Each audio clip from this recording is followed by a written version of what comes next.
अस्सलाम dear student, आज का लेक्चर नंबर 25 है। चैप्टर नंबर 11 स्टार्ट कर रहे हैं।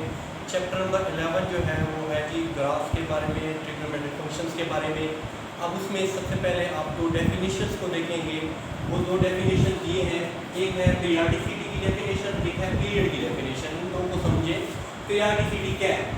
पीरियडिसिटी देखें, value of trigonometric functions for theta and theta plus minus 2n where theta belong to real number and n belong to integer।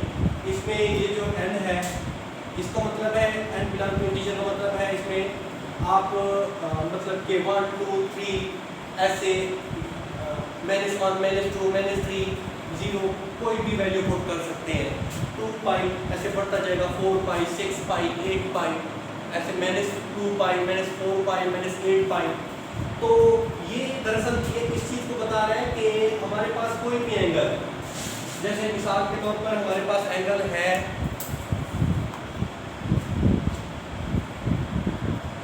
देखिए, जैसे कि हमारे पास एंगल है 60 डिग्री, ठीक है। तो इसमें हम प्लस कर लेते हैं 60 डिग्री प्लस 360, क्योंकि 2 पाई होता है ना, ये 2 पाई के बराबर है 360, तो ये 420 डिग्री। अब साइन 60 डिग्री की जो वैल्यू होगी वो है फॉर एग्जांपल √3/2। तो साइन 420 डिग्री उसकी वैल्यू भी यही होगी, ठीक है। ये तो सबको पता है। तो इस हवाले से यानी कि 2 पाई का इजाफा करें या 360 का इजाफा करें, ठीक है, उसके मल्टीपल का मतलब ये है कि n उसकी नंबर ऑफ रोटेशन को तय करेगा। तो इसमें ये है कि value of trigonometric functions for theta and theta plus minus 2n पाई, यानी 2n पाई ऐड करते जाएं या माइनस करते जाएं, जिसमें n नंबर ऑफ रोटेशन को तय करेगा। Where theta belong to real number, theta ये रियल नंबर हो, वो 60 हो सकता है, 120 हो सकता है, 500 कर दें, जितना भी कर दें, रियल नंबर आप जानते हैं जो कि अनडिफाइंड ना हो या जो कि कॉम्प्लेक्स नंबर ना हो, और n belong to integer are same। This behavior of trigonometric functions is called periodicity। यानी 360 डिग्री के बाद फिर इसकी वैल्यू दोबारा रिपीट होना शुरू हो जाती है, साइन की, कॉस की, टेन, ठीक है। अब इसके बाद आप इसमें देखें पीरियड एक दूसरी डेफिनेशन है। Period is a trigonometric function is the smallest positive number which when added to original circular measure of angles give the same value of function। Period क्या है कि smallest trigonometric function की smallest value। वैसे तो आप ये तो पढ़ चुके हैं, ऊपर पीरियडिसिटी में तो पढ़ चुके हैं कि 2 यानी कि 360 का इजाफा कर दें, 720 का इजाफा कर दें, 1080 का इजाफा कर दें, या -360 या -720, ये 360 का मल्टीपल जितना भी बढ़ाते जाएं या जमा करते जाएं या नफी करते जाएं कोई फर्क नहीं होता। तो उसकी कम से कम वैल्यू क्या है, वो कहता है कि पीरियड। तो पीरियड में साइन की वैल्यू कम से कम है 360 और रेडियन में लें तो 2 पाई। इसी तरीके से कॉस की भी 360 डिग्री या 2 पाई, और इसके साथ साथ टेन की जो है वो वैल्यूज होती है मतलब कि 180 डिग्री या पाई। तो इस हवाले से पीरियड में स्मॉलेस्ट वैल्यू ले ली, तो स्मॉलेस्ट के हवाले से क्या आ जाएगा, पीरियड ऑफ साइन वो क्या होगा, वो है 2 पाई। ऐसे पीरियड ऑफ कोसाइन यानी कॉस, उसका क्या है 2 पाई। पीरियड ऑफ टेन वो क्या है जी पाई। यानी कम से कम वैल्यू यही है, यानी 0 से लेकर 2 पाई तक वैल्यूज चेंज होती रहेंगी साइन की या कॉस की, लेकिन जैसे 2 पाई के बाद आगे कीमत आएगी, बढ़ेगी, फिर वही वैल्यूज रिपीट होगी जो 0 से 2 पाई के दरमियान थी।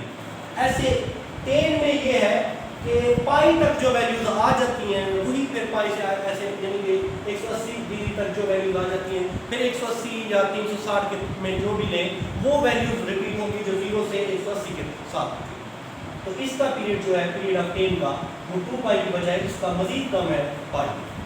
तो इसमें भी ये क्या है कि ट्रिग्नोमेट्रिक फंक्शन का पीरियड क्या होता है, smallest positive positive number, smallest positive number. अब इसमें मजीद मैं आपको ये बता रहा हूँ, जैसे कि हम इसकी मजीद डिटेल बता रहा हूँ कि साइन, और हमारे पास मिसाल के तौर पर थीटा है, तो theta plus 2 pi equal to sine theta, ये पीरियड है। यानी जैसे इसमें आएड हो, गिव द सेम वैल्यू, ठीक है, वैल्यू सेम दे रहा है, 2 पाई का कोई फर्क नहीं पड़ा। ऐसे cos में भी यही होगा, cos theta plus 2 pi equal to cos theta. ऐसे tan में क्या होगा, थीटा प्लस पाई, क्योंकि पाई इसका पीरियड है, tan थीटा। ये है मैथमेटिकल फॉर्म इनकी पीरियड के हवाले से।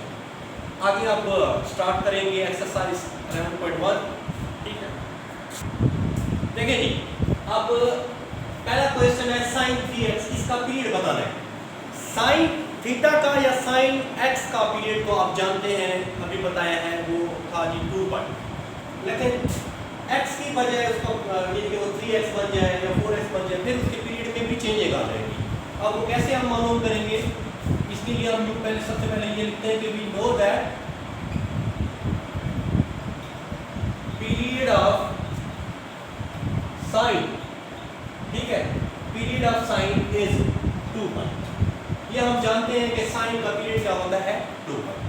अब इसमें ऐसे आप लिखना है कि साइन 3x में 2 पाई का इजाफा करेंगे, 3x प्लस 2 पाई, वो किसके इक्वल है, साइन 3x, क्योंकि कि एंगल में 2 पाई का इजाफा कर दें, वो पीरियड का इजाफा कर दें, तो कोई फर्क नहीं पड़ता। इसका मतलब ये है मैथमेटिकल फॉर्म।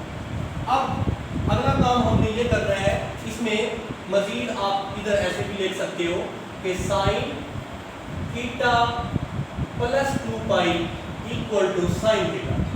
ये इसी स्टेटमेंट को इस तरह मैथमेटिकल फॉर्म में आगे लिख दिया, फार्मूला कि थीटा प्लस 2 पाई किसके बराबर होता है, साइन थीटा के। तो अब मजीद हमने ये करना है कि इसमें से x में से ये 3 कोफिशिएंट ये कॉमन लेंगे, ताकि इधर x के साथ कोफिशिएंट 1 रहे। अब इधर बाकी क्या बच जाएगा, x। अब इसके साथ तो 3 नहीं है, इसके साथ तो 2 है। जब किसी चीज में से कॉमन लेना पड़े हमें लाजमी, और दूसरी चीज के साथ वो कीमत ना हो, तो अगर कॉमन लिया है तो इसमें क्या हो जाएगा, अगर ऊपर कॉमन लिया है तो नीचे ये डिवाइड हो जाएगा। ताकि ये देखिए दोबारा अगर हल करें तो ये 3x बनता है और ये 3 से कटा, दोबारा ये 2 पाई आता है। तो ऊपर से कोई वैल्यू कॉमन ली है, दूसरे के साथ ना हो तो वो डिवाइड, कॉमन लेने का मतलब ये होता है कि वो दोनों के साथ वो कीमत डिवाइड हो रही है, जो बाहर ली है आप, और वो कट ली। अब दूसरी साइड को वैसे का वैसे लिखते जाएंगे।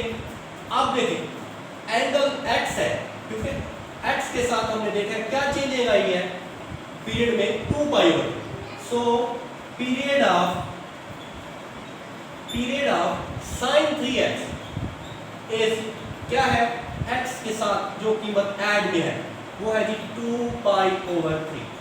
ये ऊपर हमने लिखा है सिर्फ साइन, या साइन फंक्शन लिख दें, या साइन, ठीक है, x लिख दें, और इधर क्या लिखोगे, पूरा का पूरा सवाल, यानी साइन सिंपल से वो अगर साइन 3x हो गया तो उसमें पीरियड फर्क क्या पड़ा, 2 पाई से 2 पाई ओवर 3। ये इस तरह से देखिए भाई। अब क्वेश्चन नंबर 2 है cos 2x, तो लिखेंगे पहले we know that period of cosine is 2 pi. Period of cosine भी क्या होता है, ये cos फंक्शन का भी क्या होता है, पीरियड 2 पाई। तो आप इसको इस तरह लिखेंगे cos 2x plus 2 pi. Period का मतलब है वो वैल्यू हम अंदर एंगल में ऐड कर सकते हैं, वो किसके बराबर हो जाएगा, cos 2x। इधर ऐसे लिख भी आगे हवाला भी ले सकते हैं कि cos theta plus 2 pi equal to cos theta. अब अगला स्टेप ये है कि x के साथ कोफिशिएंट 1 रहे, तो क्या करेंगे, ये जो x के साथ 2 आया हुआ है वो कॉमन लेंगे, जैसे कि पिछले सवाल में किया है। जैसे 2 कॉमन लेंगे, इधर x बच गया, इधर पाई बच गया, ठीक है। दूसरी साइड वैसे वैसे लिखते जाएंगे। अब x के साथ बाकी क्या रहा, पाई वाला, पाई सिर्फ रहा, यानी 2 पाई की बजाय पाई आ गया। तो अब लिखेंगे सो पीरियड ऑफ अब पूरा क्वेश्चन लिखें, cos 2x इज पाई। इस तरह सवाल है। ठीक है जी, क्वेश्चन नंबर 9 है। अब मैंने tan वाला सवाल लिया है, पहले sin वाला कराया है, cos वाला आप tan वाला देख लें कि लिखेंगे सबसे पहले we know that period of tangent या tan क्या है, इज पाई। tan का पीरियड क्या है, पाई। तो क्या हो जाएगा ये, tan x/7 plus pi equal to tan x/7। यानी उस एंगल में पाई का पीरियड का इजाफा किया, कोई फर्क नहीं पड़ेगा। इसको आगे मजीद क्यों भी लिख सकते हैं या नीचे भी लिख सकते हैं कि tan theta plus pi equal to tan। अब अगले स्टेप में आते हैं कि x के साथ ये जो डिवाइड में 7 है, ये बाहर कॉमन है, 1/7 बाहर कॉमन आ गया। अब बाकी इधर क्या रहा, x। अब इसमें क्या चेंज है, पाई। अब ये कीमत बाहर आ गई है 1/7, तो यानी कि हमने x के साथ ये 7 हटाने के लिए ज़रब किया दोनों, तो इसको 7 से ज़रब किया, इसको भी 7 से ज़रब करें। अगर नीचे से कोई चीज कॉमन आ रही है दूसरे के साथ ना हो तो वो उसमें ज़रब में चली जाती है। वैसे ही इसको आप दोबारा हल करें, ये क्या बनता है, x/7, इसको 1/7 7 से कटेगा, पाई बचेगा। ठीक, तो कोई चीज नीचे से कॉमन की है, यानी कि 1/7 लिया है कॉमन, तो जिसके साथ ना हो तो उसके साथ फिर 7 मल्टीप्लाई हो जाए। अब ये एक स्टेप है समझने वाला, ये दोबारा बता रहा हूँ, ये 1/7 इधर से कॉमन लिया, इधर से खत्म हो गया, इसके साथ नहीं है तो अगर ऊपर से कॉमन लिया तो डिवाइड होता है, अगर नीचे वाली कीमत कॉमन लिया है तो वो ऊपर आ जाती है। अब पीरियड ऑफ tan x/7 क्या है जी, 7 पर x के साथ जो कीमत ऐड है, इस तरह ये सवाल है। क्वेश्चन नंबर 15 देखें जी, we know that period of cos function या कोसाइन क्या है, इज 2 पाई। तो इस वैल्यू में एंगल में इजाफा क्या करेंगे, 2 पाई का इजाफा कर देंगे, तो वैसे की वैसे वैल्यू आ जाएगी। ठीक है जी। अब ऐसे लिख भी सकते हैं कि cos theta plus 2 pi equal to cos theta, formula भी लिख दिया।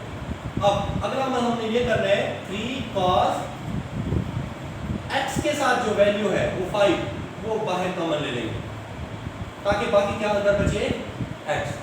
अब यही कीमत जब इधर से कॉमन लेना चाहें, इधर तो नहीं है, फिर क्या होगा, मैंने कहा है कि नीचे अगर कॉमन ले, कोई कीमत नीचे वाली हो कॉमन ले और दूसरे के साथ ना हो, वो कीमत उससे ज़रब हो, तो इसमें क्या फर्क पड़ेगा, 5 को 2 से ज़रब देंगे, ये 10 पाई हो जाएगा,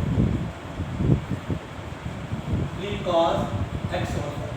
तो इसमें एक और चीज़ भी आपके जहन में आ गई कि इसमें ये जो 3 आया है इसका कोई फर्क नहीं पड़ा, cos या sin से पहले या tan से पहले जो कीमत 3 आए, 5 आए, नफी में आए, जमा में आए, कोई भी कीमत आए, उसका पीरियड पर कोई फर्क नहीं पड़ता।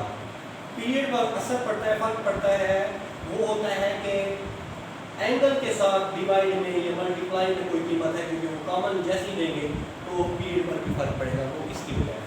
अब so period of 3 cos x/5 is क्या है, 10। इस तरह ये एक्सरसाइज